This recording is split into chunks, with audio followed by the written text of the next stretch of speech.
तुम्ही home loan घेतलेला आहे आणि कधी असं तुम्हाला वाटलंय का की बाबा आपण जो EMI भरतोय त्या EMIचे पैसे जे आहेत त्यातनं तुमचं मुद्दल कमी होतंय पण व्याज मात्र खूप जास्त चाललंय. असं जर होत असेल तर कदाचित तुम्हाला त्याचं टेन्शन आलेलं असू शकेल. शिवाय तुम्ही जे कर्ज सध्या घेतलेलं असेल होम लोन तर त्याचा व्याजदर जो आहे तो सुद्धा खूप जास्त असेल, 9%, 9.5% असेल, असंही तुम्हाला कदाचित केस असू शकते. तर अशा बाबतीमध्ये जेव्हा तुम्ही असाल की अशा सिच्युएशनमध्ये तुम्ही जेव्हा असाल त्यावेळेस एक पर्याय तुम्हाला यातून बाहेर काढू शकतो, तो म्हणजे होम लोन ट्रान्सफर. आता होम लोन ट्रान्सफर करायचं म्हणजे नक्की काय करायचं, त्याची प्रोसेस काय काय असते, तुमचा सिबिल किती असला पाहिजे, होम लोन ट्रान्सफर केल्यानंतर पुढच्या लोनची काय प्रोसेस असते, हे सगळं आपण आज बोलणार आहोत आणि या व्हिडिओमध्ये आपण त्याची पूर्णपणे माहिती घेणार आहोत. त्यामध्ये तुमचा होम लोन ट्रान्सफर केलं तर तुमचा EMI कमी होऊ शकतो, मात्र अजूनही काही फायदे तुम्हाला मिळू शकतात. शेवटी मी तुम्हाला काही खास टिप्स सुद्धा सांगणार आहेत, त्यामुळे हा व्हिडिओ तुम्ही शेवटपर्यंत नक्की बघाच. पण त्याआधी पैसा पाणीला लगेच सबस्क्राईब करून टाका.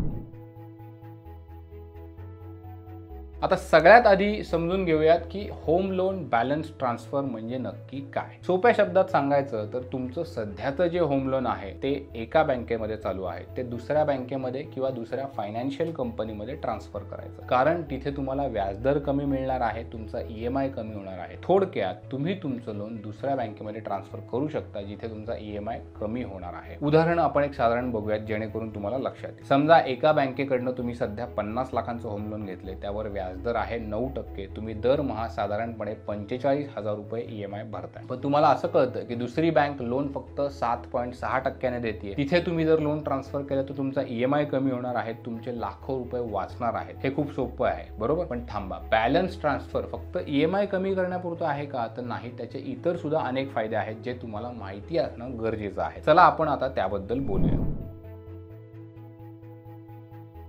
होम लोन बॅलन्स ट्रान्सफरचा सगळ्यात मोठा फायदा म्हणजे कमी व्याजदर. अनेक बँका आणि NBFC मध्ये नवीन ग्राहकांना आकर्षित करून घेण्यासाठी काय करतात की कमी व्याजदरची ऑफर असते. उदाहरणार्थ बजाज हाऊसिंग फायनान्स जर बघितलं तर 7.6 पासून ते त्यांचा व्याजदर देतात. IIFL होम लोन्स 8.75 पासून त्यांचा ऑफर रेट असतो. त्यामुळं तुमचा मंथली EMI खूप कमी होतो, तुमची सेव्हिंग जी आहे ती तुम्ही वाढवू शकता. एक उदाहरण आपण बघूयात. 50 लाखांचं तुमचं होम लोन आहे, सध्याचा तुमचा व्याजदर 9% आहे. 20 वर्षांसाठी तुम्ही साधारणपणे दर महिन्याला 44,986 रुपये EMI भरताय. आता तुम्ही हेच लोन दुसऱ्या बँकेत ट्रान्सफर केलं जिथे 7.6% व्याजदर आहे, त्यामुळे तुमचा EMI 41,000 रुपयांवर येईल, म्हणजे दरमहा तुम्ही साधारणपणे 4,000 रुपये वाचवाल. 20 वर्षामध्ये तब्बल 9.6 लाख रुपये तुम्ही वाचाल. ही रक्कम तुमच्या मुलांचं शिक्षण, घराचं रिनोव्हेशन, छोटीशी ट्रिप यासाठी तुम्ही वापरू शकता. आता जेव्हा तुम्ही होम लोन ट्रान्सफर करता तेव्हा एक गोष्ट लक्षात ठेवा, कमी व्याजदर मिळण्यासाठी तुमचा क्रेडिट स्कोअर देखील चांगला असला पाहिजे. तुमचा सिबिल स्कोअर 750 किंवा त्याहून जास्त असेल तर बँका तुम्हाला चांगले व्याजदर देतील. त्यामुळे नेहमी वेळेवर EMI भरा. तुमचा बॅलन्स ट्रान्सफरचा जास्तीत जास्त त्यामुळे तुम्हाला फायदा मिळू शकेल. एक आणखी जबरदस्त फायदा सांगतो. बॅलन्स ट्रान्सफर करताना तुम्ही तुमच्या होम लोनचा कालावधी तुमच्या सोयीनुसार बदलू शकता. म्हणजे काय की समजा 15 वर्षांसाठी तुमचं लोन घेतलंय, EMI खूप जास्त वाटतोय, तुम्ही बॅलन्स ट्रान्सफर आता करताय, त्यावेळी हा कालावधी तुम्ही 20 वर्षांवर किंवा अगदी 30 वर्षांवर देखील नेऊ शकता. यामुळे तुमचा EMI कमी होईल, मात्र तुमचं मासिक बजेटवर देखील ताण येणार नाही, पण तुमचं व्याज जे आहे ते थोडं जास्त जाणार आहे. उदाहरण द्यायचं झालं तर ICICI बँक तुम्हाला बॅलन्स ट्रान्सफरसाठी 12 ते 30 वर्षांचा कालावधी देते. तुम्ही तुमच्या गरजेनुसार हा कालावधी निवडू शकता. तुम्हाला जर EMI कमी हवा असेल तर जास्त कालावधी घ्या, पण एक गोष्ट लक्षात घ्या, आधी सांगितलंय मी की कालावधी वाढवला तर EMI कमी होतो, पण तुम्ही एकूण व्याज जे भरता ते जास्त असतं. दुसरीकडे जर तुम्हाला लोन लवकर फेडायचं असेल तर तुम्ही कालावधी कमी करू शकता. त्यामुळे काय होईल की EMI थोडा जास्त वाढेल, पण तुमचं लोन जे आहे ते लवकर संपेल. तुमचं 50 लाखांचं लोन आहे आणि तुम्ही 20 वर्षांच्या ऐवजी 10 वर्षांमध्ये ते फेडायचं ठरवलं, यामुळे तुम्ही लाखो रुपये व्याज वाचवाल आणि तुम्ही लवकर लोन मुक्त व्हाल. आता बॅलन्स ट्रान्सफर करताना अनेक बँका काय करतात, तुम्हाला टॉपअप देखील अवेलेबल करून देतात. म्हणजे काय की समजा तुमचं लोन ट्रान्सफर होतंय, तुम्हाला आणखी थोडी रक्कम हवी आहे, अशा वेळी तुम्ही काय करता की बँका तुम्हाला तुमच्या लोनच्या रकमे व्यतिरिक्त आणखी वर पैसे देतात। ही रक्कम तुम्ही कुठेही वापरू शकता। ती घराचं रिनोव्हेशन करण्यासाठी असेल, मुलाच्या शिक्षणासाठी असेल किंवा मेडिकलचा खर्च असेल, छोटीशी एखादी तुम्हाला ट्रिप प्लॅन करायची असेल त्यासाठी ती रक्कम तुम्ही वापरू शकता। याचं उदाहरण पाहूयात। तुमचं 40 लाखांचं होम लोन आहे ते तुम्ही दुसऱ्या बँकेमध्ये ट्रान्सफर करताय, पण तुम्हाला आणखी 10 लाख रुपये हवे आहेत। बँक तुम्हाला 50 लाखांचं नवीन लोन देईल, त्यामुळे तुमचं जुनं लोन जे आहे ते फेडलं जाईल आणि उरलेली 10 लाखांची रक्कम जी आहे ती तुम्ही तुमच्या गरजेसाठी वापरू शकता। बजाज फिनसर्व, HDFC बँक यासारख्या संस्था ज्या आहेत त्या टॉपअप लोन देतात, ज्याचा व्याजदर देखील कमी असतो। उदाहरण द्यायचं झालं तर बजाज फिनसर्व अगदी 1 कोटी रुपयांपर्यंतचं टॉपअप लोन तुम्हाला उपलब्ध करून देते। मात्र इथे एक गोष्ट तुम्ही लक्षात ठेवली पाहिजे, टॉपअप लोन घेताना तुमच्या परतफेडीच्या क्षमतेचा विचार केला पाहिजे। जर तुम्ही जास्त लोन घेतलं आणि EMI परवडलाच नाही तर तुम्ही अडचणीत येणार। त्यामुळं तुमचं मंथली बजेट आणि उत्पन्न ह्याचा सगळ्याचा विचार करा आणि मगच हा पर्याय निवडा। आणखी एक खास फायदा सांगतो, काही बँका बॅलन्स ट्रान्सफर करताना फ्लेक्सी हायब्रिड लोनचा पर्याय देतात। यामध्ये काय होतं की पहिल्या काही वर्षांसाठी तुम्हाला फक्त व्याज भरायला लागतं। लोनची मुख्य रक्कम म्हणजे मुद्दल जे आहे, प्रिन्सिपल जे आहे ते भरायची गरज नसते। त्यानंतर पुढच्या काही वर्षांसाठी तुम्ही व्याज आणि प्रिन्सिपल असं दोन्ही, इंटरेस्ट आणि प्रिन्सिपल असं दोन्ही भरता। याचा फायदा असा होतो की सुरुवातीला तुमचा EMI तुलनेनं कमी असतो। जर तुमची आर्थिक परिस्थिती चांगली नसेल तर हा पर्याय तुमच्यासाठी चांगला आहे। उदाहरणार्थ HDFC बँक, बजाज फिनसर्व यांचं फ्लेक्सी हायब्रिड लोन तुम्हाला ही सुविधा उपलब्ध करून देतात। समजा 50 लाखांचं तुमचं लोन आहे, पहिल्या 2 वर्षांसाठी तुम्ही फक्त व्याज भरताय जे खूप कमी असतं आणि त्यानंतर तुम्ही हळूहळू प्रिन्सिपल आणि व्याज भरायला सुरुवात करता, ज्याचा वापर तुम्ही करू शकता। हा पर्याय खास करून अशा लोकांसाठी आहे की ज्यांना सुरुवातीला EMI कमी पाहिजे, पण एक गोष्ट यामध्ये लक्षात ठेवा, यामुळे तुमचा एकूण व्याजाचा जो काही खर्च आहे तो वाढणार आहे। जर तुम्हाला भविष्यामध्ये जास्त उत्पन्न मिळण्याची शक्यता असेल, जे बऱ्याचदा खरं असतं, तर हा पर्याय तुमच्यासाठी उत्तम ठरू शकेल। कधी कधी तुम्ही बँकेकडनं लोन घेता, मात्र त्यांची सेवा तुम्हाला फारशी चांगली आवडत नाहीत, कागदपत्र हरवतात, अटी स्पष्ट नसतात किंवा काही छुपी फी लावली जाते। बॅलन्स ट्रान्सफर करताना तुम्हाला अशी बँक निवडता येते जी चांगली सेवा देते, पूर्णपणे पारदर्शक असते। उदाहरणार्थ ICICI बँक,